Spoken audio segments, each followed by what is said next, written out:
Assalamu alaikum wa rahmatullah guys mbal mu me kontonna momo be nyum programme o jibe kan di nata mole ya mi ya longa ma introduction jamani because mayo mu molde mi ya longo Gambia bela long adalo mayo of KM City and I dogu jamal legeje still have dogu wal fanan kanje so keba ka diamol minka ni mol milia wisdom o soto purani e kaja puruka akamana la viewers soldier be after na mayo layer so without wasting much time mbe mayo blala fa introduce but danda ko ke mba tentula fanan kanyin invitation o accept because I'm easy momi yalon ka be doku wala mobile way nanan ka tamo dintala wo is huge and I really appreciate that so mba mayo blala nale nyo konton na introduction do mandindi ngadum programme o kono. Baraka Bake Keba, Interim Talib Ahmed Ben Suda, Lord Mayor of the Kanefe Municipality and member of the newly formed United Movement for Change, Bemolbe Kontona, Bemolbe Tentula, Bemolbe Jaila. Baraka. Thank you so much. Now understand na gom de ola man ka kanga man seni abake but still mbe meo nyinen gala andung as a feel free ka diamu kanga kan diata kanga mu fengol de mi alongo alale ka dila as gift meyo kan dol mo nda mo mo inde kan dol ma da mo mo ite kan do mo dol mo mo so meyo can feel free to answer questions in whatever language I feel the comfortable la damem so question follow me meyo nyinen gala min wolam meyo ebe nyadi how have you been doing because ngal never dogo min nama easy meyo how are you. Baraka, wo Nyininkaro beti atale bake. Meola doku nak ama easy. Because doku siata and koli atale. But definitely the reward, alhamdulillah, is great. Because niye doku ke mol kontanta alala doku ole. So alhamdulillah. Bakata kang every day and inshallah we are gonna get there. We are going to get there gradually. Okay, aliyo mwela miwe mifo dogo man dia hani tabe dogo minna nin tabe minna man dia so ke ba marin molla o man ke dogo di min izita so me me on nin gala minna mayo when ne na office as a mayor in KMC which year 2018. 2018 So 2018 May wolem na election followti. okay Because nga primary election soto in 2018 I believe in February. So KMC la mayoral election wolem 2018 May. okay I believe May 25th. May 25th. Good. So from 2018 up to date, Mayo Yemun Doku like a Mia Longo, when you sit and look back, despite ko a Doku woman dear, it Yemin like a Mia Longo you are proud of coming Mayo Bina Sita. I came CGB wala Gambia at large a proud moment soul mill like Kendeke. Definitely doko minketa KMC kabirin 2018 Seattle. Bari the number one doko the one I'm most proud of wolem pour nga bakote dom side dada nyamu fay dula nga development jama je including Wofenso is 1.8 kilometers 5 meters tall nga infrastructure project jama je including concrete roads and fire fighting equipment. So definitely 5 years min tamita sanji lulu now fire manketa je. Yeah, so definitely amamalaje dimba man mamalaje. So second fulan jango funding kewol nga project jama nati pour funding kewol funding kewol jama doko soto KMC aning nga makoro nati wolem finance pour funding ko mimbe business to nga capital di so nga also library law wolem bungo pour students soul pour nga students so kataje pour nga karangoke so wolem the first library in the history of Gambia which is built by a municipality right so library man soto jang municipality Kalo. That's how you say it, right? So ñun the first time municipality Fintita pour nga library lo and is the biggest library that is the Bati is the biggest library ever history of Gambia. The history of Gambia. So biringa meo nyininga question I was expecting him to give me one answer, but yarfa meo kujama like me and he can sit here and count bonga interview banga mamba. No doko jama ketate. Definitely ninga befo will be here for hours. So bari Jamal Mala. Yes. So for now I think what answer is very perfect because do go the youth soul maybe yalong youth Jamal that are the back way.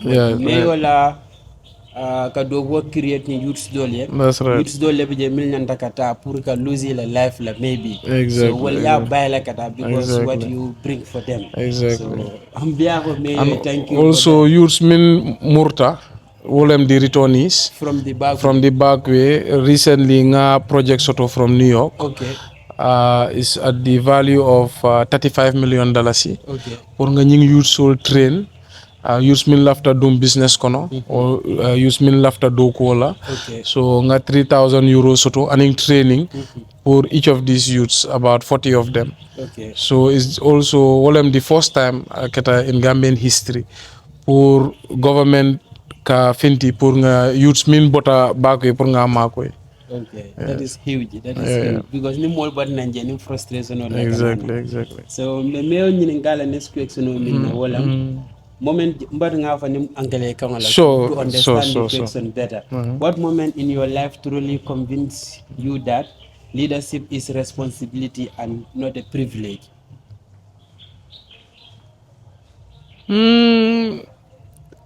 So when I was 19 years nga business solo wolem na first business ti wotembo minna I was in Canada.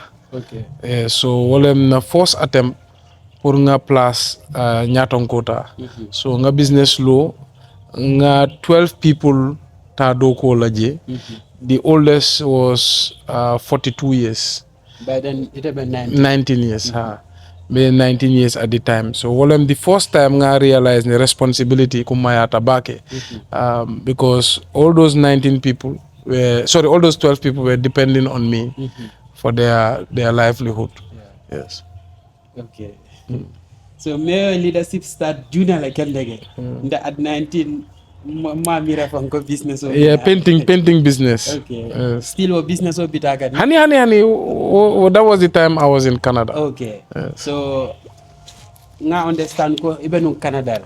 So minat na yalong kaja nga kweks ko nga fa namen kweks non kamen sa besan ko ndol kanamen. So nga understand na ko Canada la opportunity wala siada Gambia.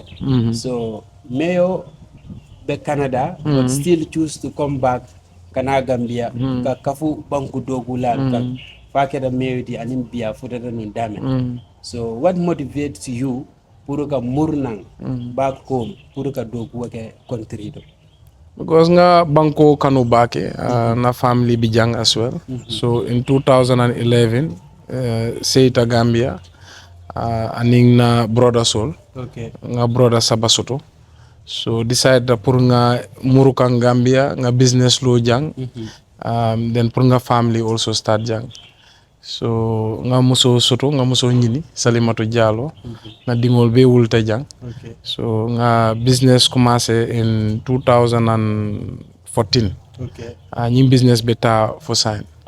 Abita kang for sign. Okay. So wolem na decision in 2011 pour nga muru Gambia. Then in 2016 coalition election time decide pour nga dung politiko kono. Okay. Because banko mantaku. So biribe in Canada you were planning to come back. Biriba mira kan pour kanana back. Is there any moment mi alon ko ya mira ko ibina ibeduna politiko kono wala fo bi be kala mayoti like let's get it back to 2011. Okay. Yeah. No, wo time o man plan pour dung politiko kono. Nga mira was pour nga banko falling. Okay. Pour nga changes nati banko kono. What can you do at your capacity? Yes, what can I do? So nying organization o commencé ta wolem Gambia has decided. Yeah. So decide ta pour nga activism o commencé. So I was one of the founding members of Gambia has decided. Okay. So that's the first time participate political kono. Okay. Okay. In 2016. In 2016. Yes. So Banko Falinta, ya Jametata. So I said no longer will I sit on the sidelines. So nga alamuta. Then I got a lot of confidence. I said mbatu nga kata pour nga dung political kono. So na miro follow was to become parliamentarian. Okay. Yes. But later pour nga application o dung. Pour party la nomination. So the next opportunity wolem pour nga try pour nga councilor place o soto. Councilor of Kololi. Yeah.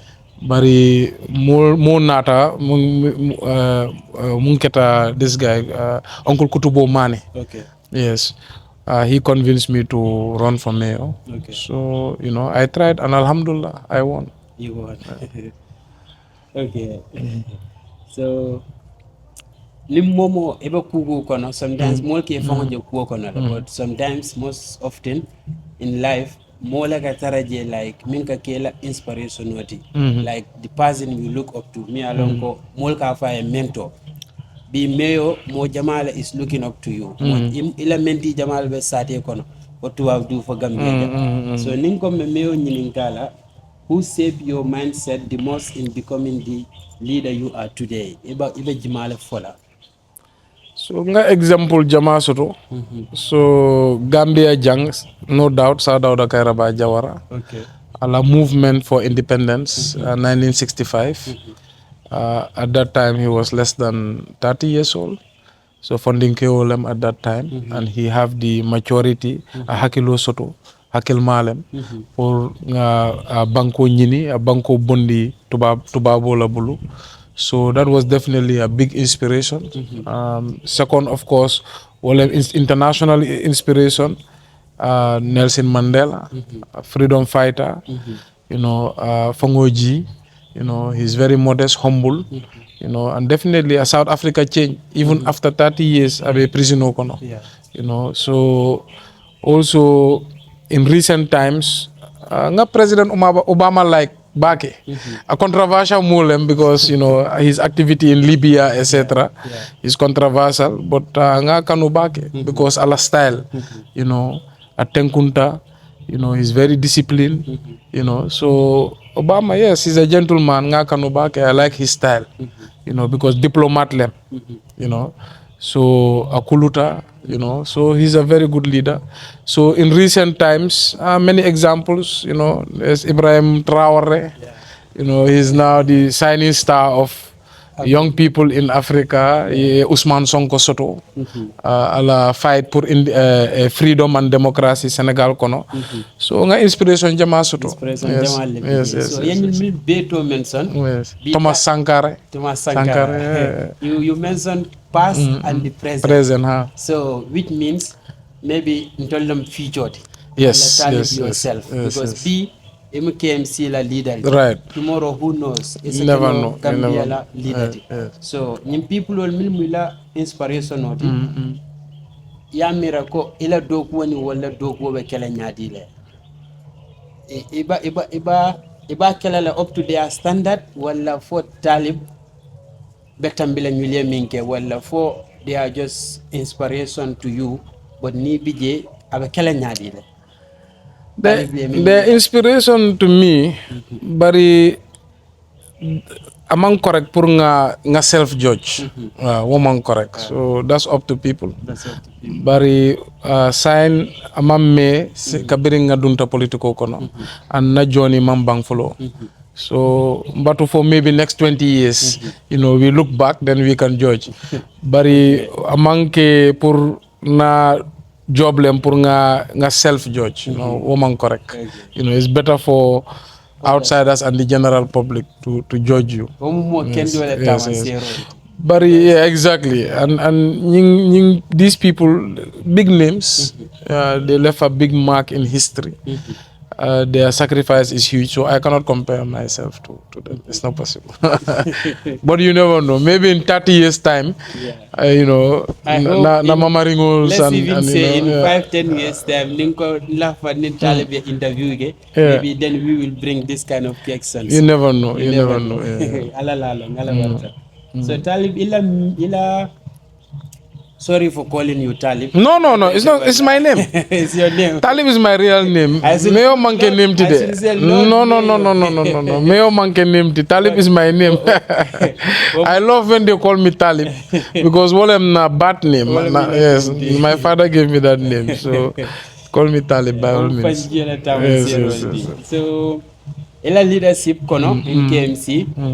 Aka kele leader hanatara suti yola muiti you have challenges. Yes, of course. Mun challenges ole Talib batandi bagala leadership kono wala the most challenging times of your leadership mum milleti.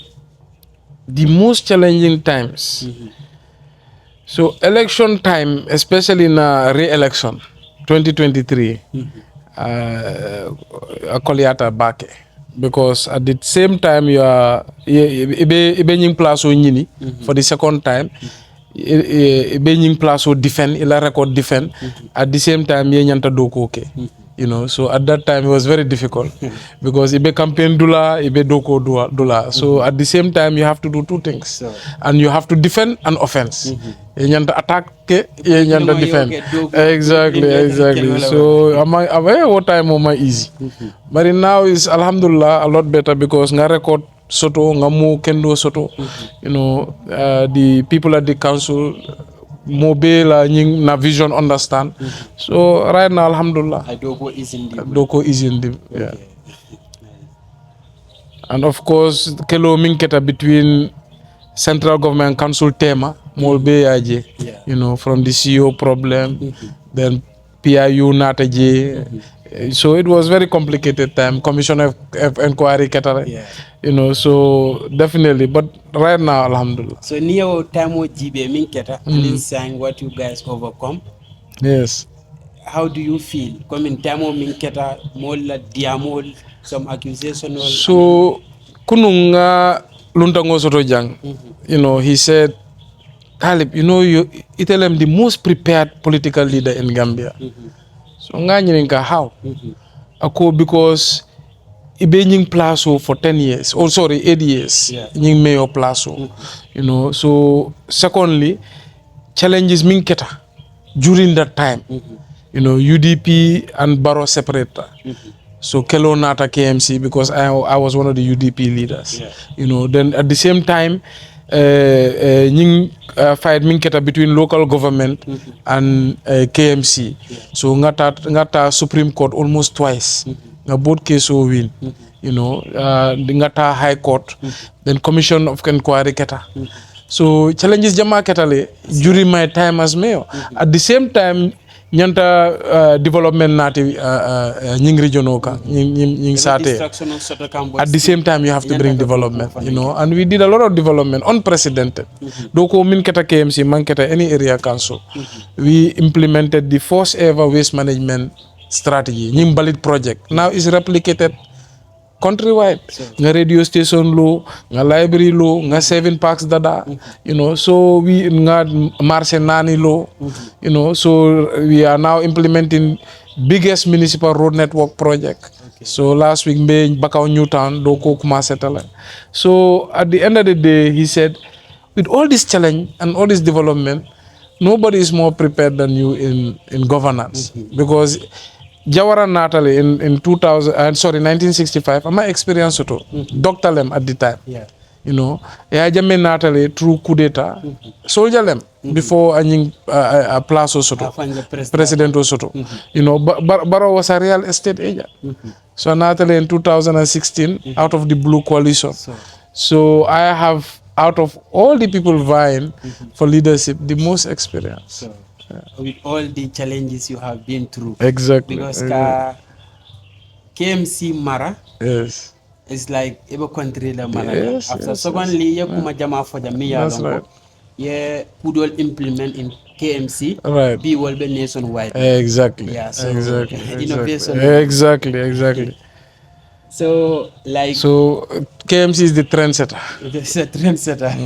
Nintata region do to wal fananta fala dolon trendsetter for other things wala for No, more nyinin karek. Nga more Yeah, nyinin karek. ta marché to or ta, Not like yes, more nyinin karek. Okay. Which council have changed how people see local government? It's KMC. Okay. Before 2018, most people believe the council is for politics. More man long the council, which work councils have to do. Yeah. More man long. Yeah. Because ila after ila first term in office, ya doku jamal before, right? In first time. First time, Yes, yeah. a Before lot of second election, ya yes. jamal Doko minkata KMC is unprecedented. Yeah. That's why I got double digit percentage soto na election. Okay. Na vote double from 29,000 to 56,000. So nga councilor seat increase from 12 seat to 15 seat. So ila faka tandila o manke coming ka diam dambam but doko Doko ketare. Yeah. Because first election was just talking because Almantara in power. Exactly. Ila election your second election wolem the real election. Because first election Molka phone it's just because of ruling party. But the second election, by that time, everybody knows you. Everybody's seen what you done. So if you don't try, we've seen area councils where chairman load a first election, second election, chairman Oman low or Ganyeta first election, second election, they lose the election. Yeah, that is true. Akatala during our time. Yeah. I remember. Yeah. So near BAC Kumandi Kuno and in B there's huge difference despite Mobi Bajagam but from the mayor phone like near Doguake whatever Nyadon Kayala near Koma Jibe there are moments he can proud min la koyem for jam. Right. So Kunun KMC and in KMC is a loan or ya for proudly go falling ba ketaje amante domandinti because KMC Wotembo was a political platform, political bureau lab.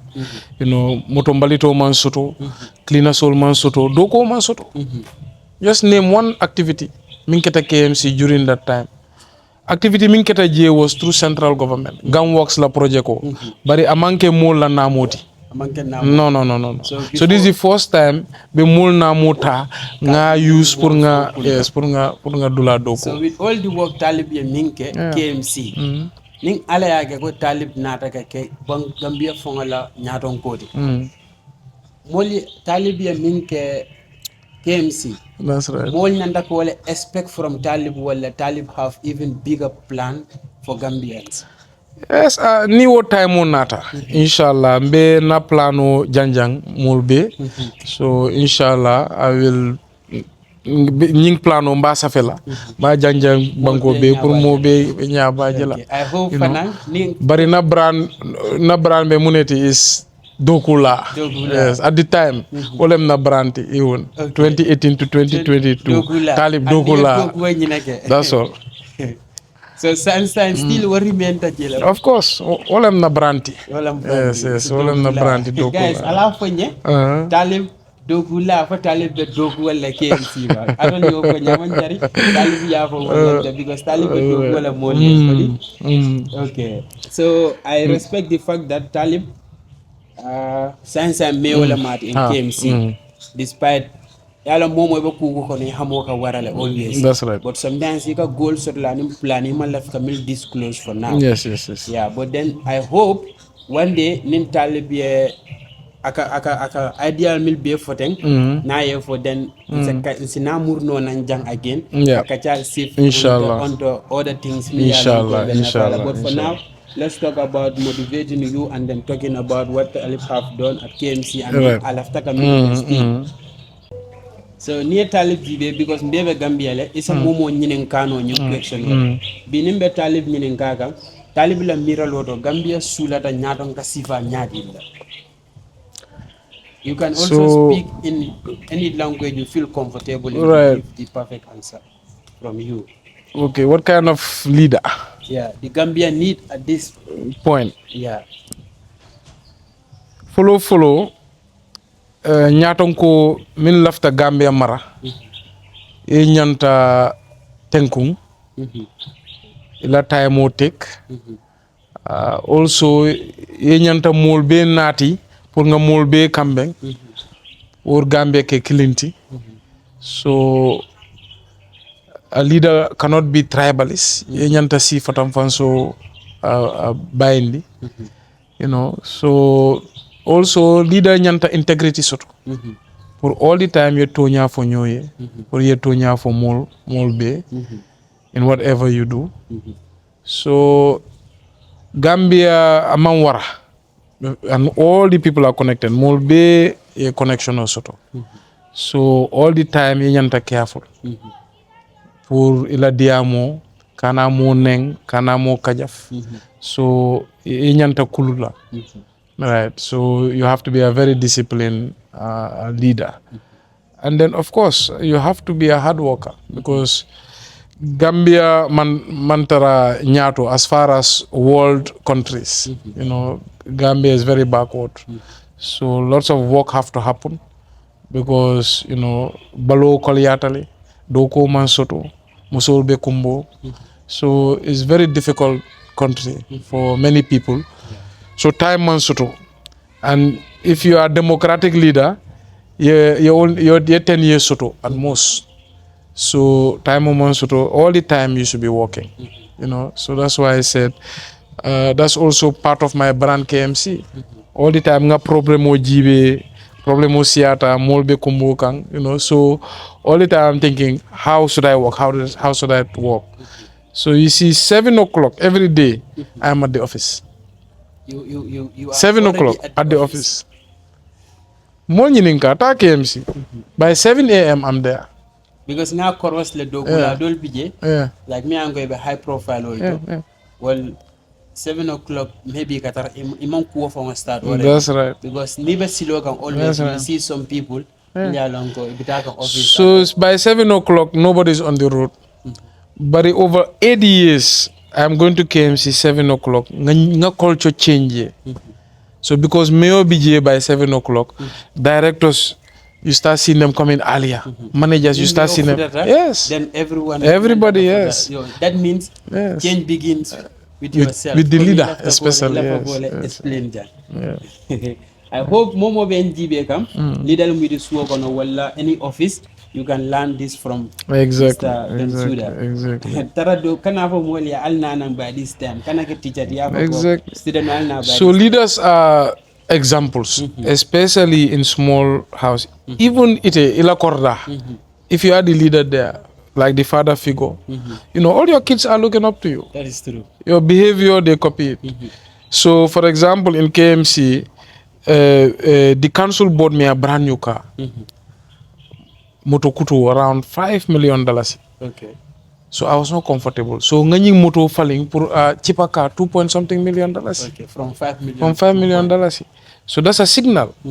So if the leader is buying a cheap car, then the directors have to buy a cheap car, cheaper than the leader. That is true. So na fuelo was around 11,250 per week. Per week. Well, I'm the official mayoral fuel allocation. So nga cut down until 5,000 per week. Per week. Yes.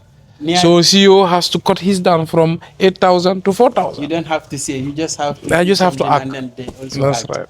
So, good quality of a leader. Exactly. So that's why KMC Falinta over time. Big changes. Yeah. Because the money means. Because ila behavior, ila habits, nyatonko how you act, everybody will look at you. That is true. If at all you are a wasteful leader, then people are going to copy it. If you are honest leader, people are going to copy it. That is true. If you are a rude leader, people are going to copy it. But so you are the standard. So Nyatonko, you look at yourself as a standard. Like you said, today many people inspired me. But also I'm inspiring others. That is true. How do you inspire others? More than ila kumo is your behavior. That you do. Your action. You should be more of a doer than a talker. Yes. I'm learning a lot from Mayo. I hope we all are learning. So Mayo, I will move to the next question. How do you remain grounded in position where power can easily change a person? Common sense, I bought a marting. Right. But I want to bring it as a whole question and as a whole topic. It's a very interesting question, but I think follow is your upbringing. You know, na upbringing. I think na farmer and Bama side both. They are very modest people. You know, na Mama Bota Bakindik. You know, she was selling porridge in the streets of Bakau. Na that's na Mama Muso. You know, na Mama K. He was amazing. Both of them Mankarang. You know, so they were not educated, but they made it a point pour na Bama ta Bakau Newtown, Bakau school. So she got her education. Okay. You know, but it's humble beginnings at that side. So definitely over time that shaped my mom's character. Then also we were raised to be humble. But also the most important thing for a politician, if you are doing politics, do not need politics for good life. If you need politics for good life, you will not do justice. You know, you need a comfortable force. You know, you have to have other areas where you can depend. But near to office auto, you want to build your house, you want to have a good car, you want to go on holiday, you want to buy gold for your wife, you want to do then you can easily fall into the wrong trap.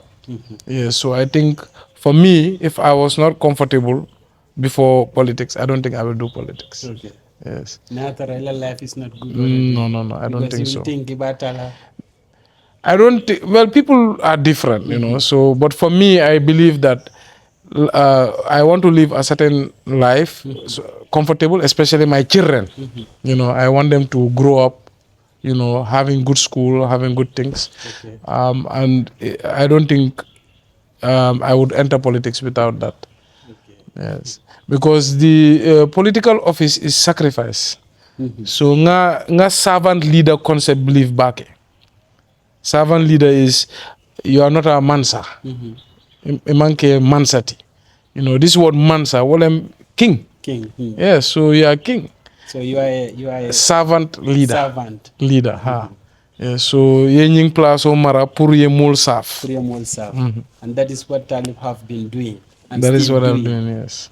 Okay, Talib, there is in everything, even Minkono, Yeah, like there are moments, momentary jibe. that's right. You understand? Like maybe Safono, Mole Bijemi Alongo, they are responsible for seeing Yeminke B, Same Minke, Yemin Spen, Mafa understand. Yemin for young year, motor falling to keep a car and then essence of fana. So in a moment where what keeps you accountable, like Meneke keep accountable when no one is watching.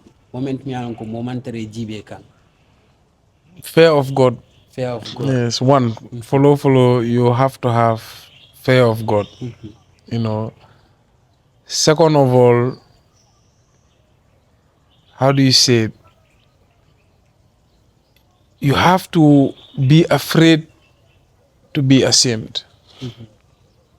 So, integrity and dignity. But ye nyanta self-pride soto. You know, you don't want to disappoint yourself. You don't want to be ashamed. So those are the two things. So integrity is very, very important. You know, my belief in God, very important. So in that order. So I always say I will prefer to lose my life than to feel ashamed. So that is the best answer one can ever give when asked this question. Yeah. Yakumado mentioned that, like, ale programme soto mole milyalonko back from Bagwe. Yes. So ni youth so be njibe ga milyalonko bi ahamomu fennet like mole ba KMC wala Gambia like about plan kan kata Bagwe. Talib as a leader or as someone people look up to, I'm a message less soto ni mariye. Like life risks kata Bagwe. Definitely. It's very sad. For Ninko, the majority sign, and definitely is very disappointing and disheartening. For Ninko, Mimbe Gambia, they don't want to be here, they don't want to live here, you know, so it's a disappointment for the country, you know, so definitely My advice is Kanata.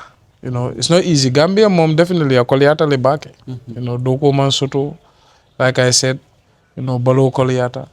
You know, there's no medicine, Boro Mansoto.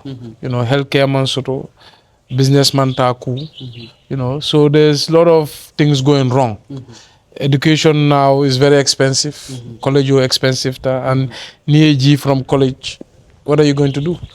So most youths now they are going back way, and every week problem. Every week more be fala back on geocono. You know. So at the end of the day, I understand. Barry, is it worth your life? It's not. It's not. So our encouragement is stay and ye doing political kono. You know, because politics is the only area mimbe banko falling. It's the only way you can change this country.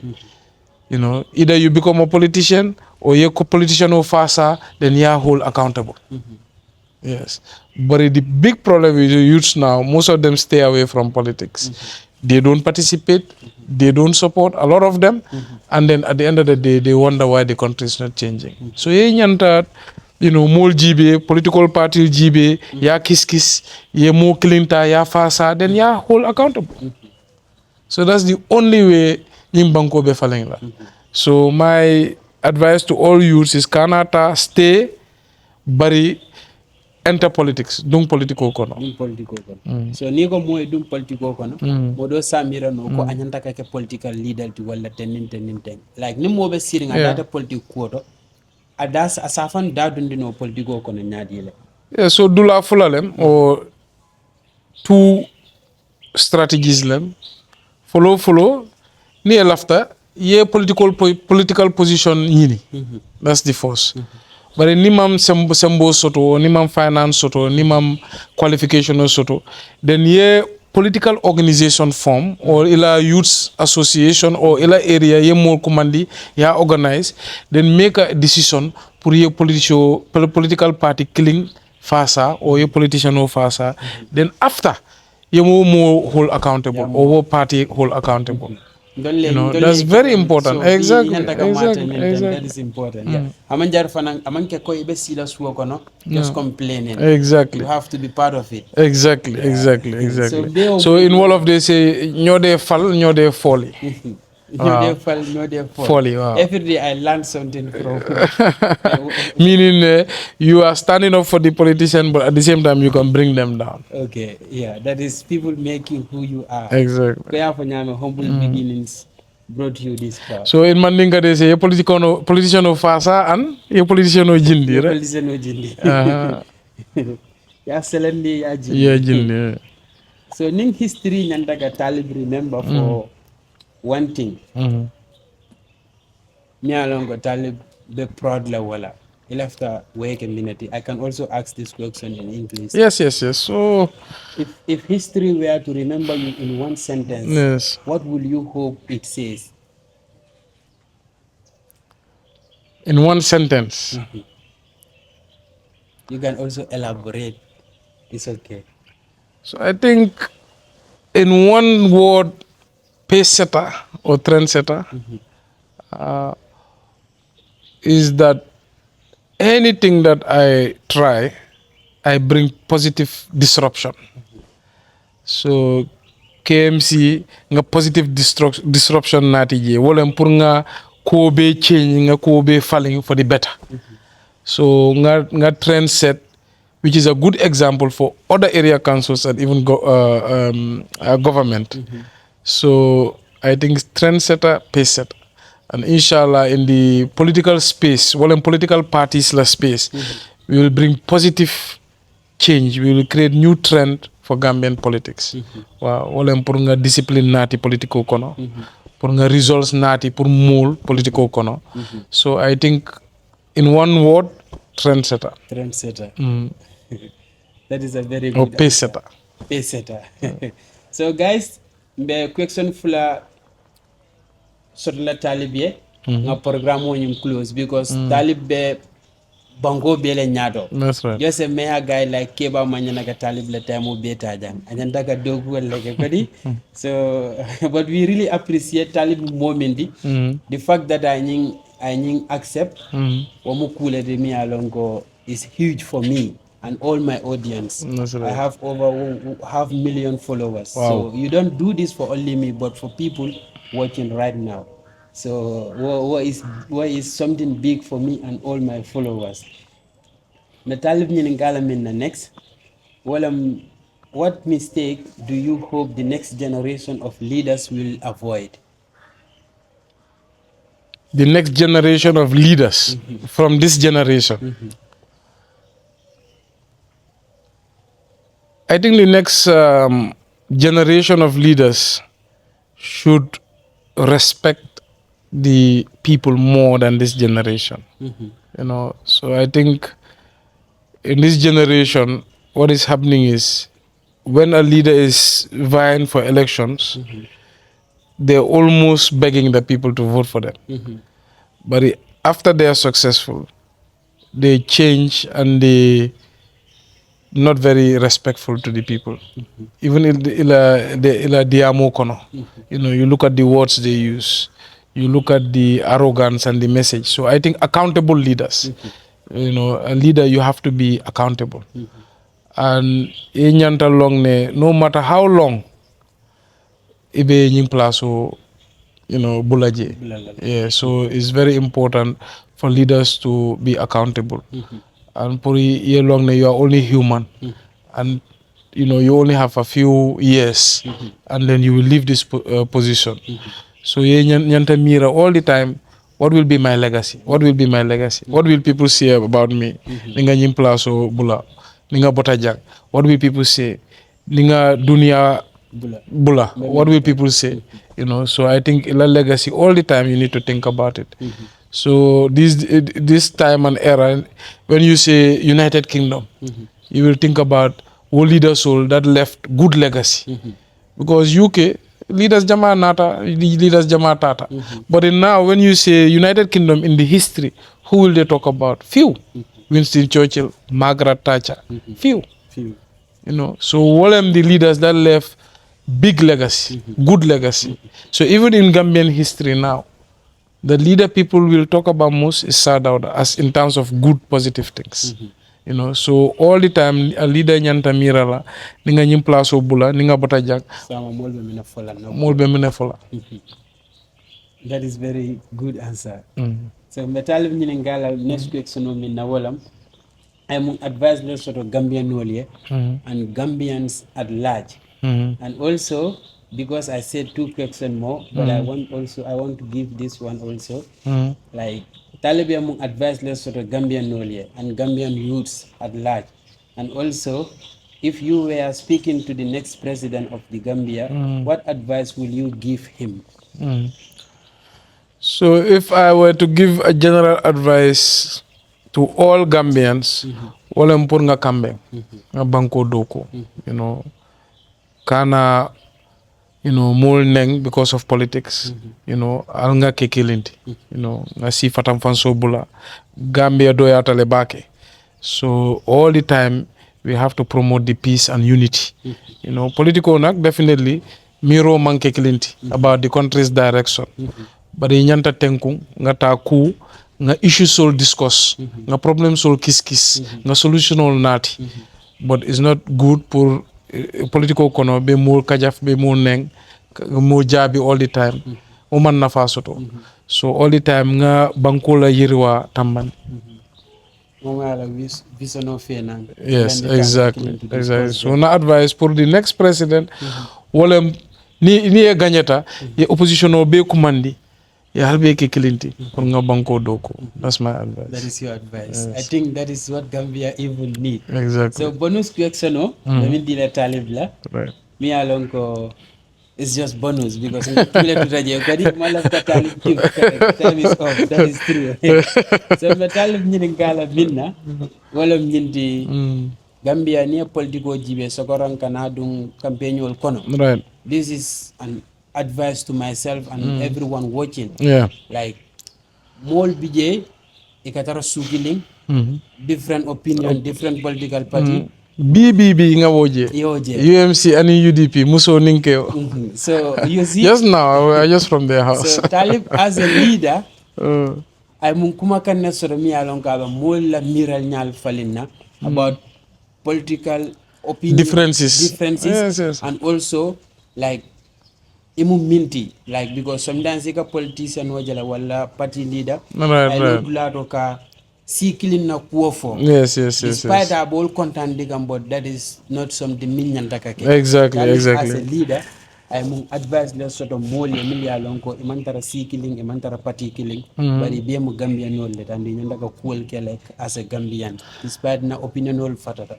So the answer is unite la mantra or what we stand for. So near Unite J is Unite for Nation, Integrity, Transformation, Equality. So nation purunga banko kanu number 1. You know, banko la yirwa.